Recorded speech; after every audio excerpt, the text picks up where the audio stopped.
In February of 1988, I started to work for a company called Eagle Wings Industries in Rantoul, Illinois. They were a supplier of automotive body and chassis parts for Mitsubishi in Bloomington Normal.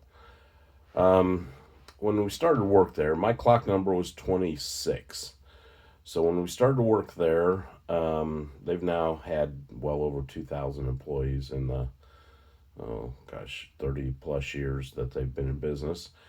And they sent the first 14 of us, well, there were 8 management people hired ahead of us, and then the next 14 of us were engineers, production control, quality folks that all went for 6 weeks of training. So we went to Okayama. We stayed at the Okayama Royal, which was a hotel in Okayama. And the Donchi, which was the industrial park, was, I believe, in Soja City, which was probably about a 20-minute bus ride from there.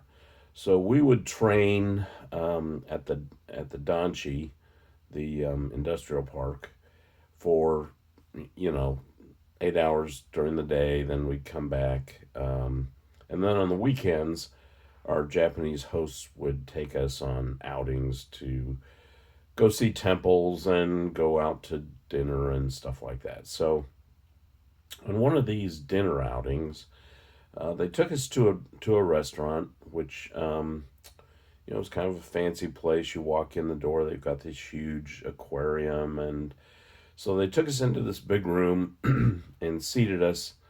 It was kind of a traditional Japanese dinner, so there were these low tables set in sort of a square pattern around the perimeter of the room, and then there were these tatami mats, and you would kind of sit cross-legged on the mats, and the servers would bring you food on these big platters. So anyway, they seated us around this the tables in this room, and one of our hosts was Mr. Tsujikawa. He was this sort of he was a taller Japanese man, of course, dark hair, glasses, kind of a gregarious fellow, very friendly and outgoing, and always smiling and laughing and having a good time. So he was one of the Nippon Eagle Wings executives. Nippon Eagle Wings was the consortium of 16 of these Japanese companies that were all suppliers to Mitsubishi at the time.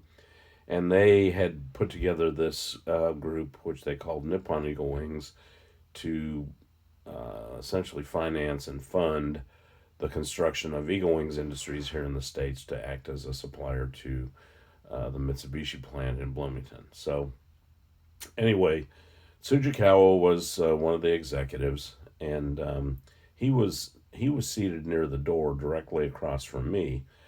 So after a while, they start bringing these big platters of food, which was basically fish in the middle, head still on and everything, covered by vegetables and all kinds of stuff. So anyway, the server brings the platter and sets it near me, and it wasn't like a plate for each person. There's a platter, and we all kind of shared.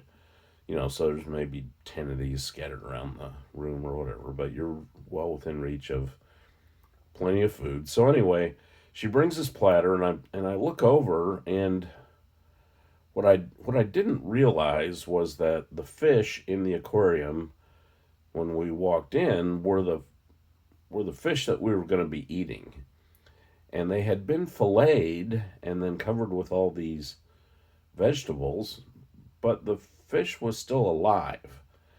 And so I'm looking at this platter, and this fish is kind of doing this thing with his mouth. He's still breathing.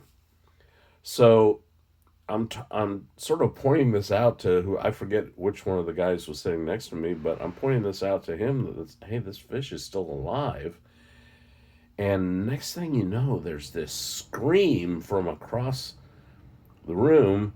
Tsujikawa shoots up to his feet, and this fish has bit him on the finger, and he's like flinging his hand around trying to get this fish off of him. But apparently, he thought it would be funny to stick his finger in the mouth of this. His fish obviously was still alive as well. He thought it would be funny to stick his finger in the mouth of the fish, and the fish, which had teeth, you could see the teeth on these fish, had bit down on him, and um, you know, so he like jumps up, he's screaming, he's trying to fling this fish off of his finger, and of course it eventually came off, and there's vegetables and stuff just flying everywhere, and he kind of laughed it off, but I'm sure it was painful and embarrassing to have this fish bite him. So anyway, that's my um, kind of weird Japanese story.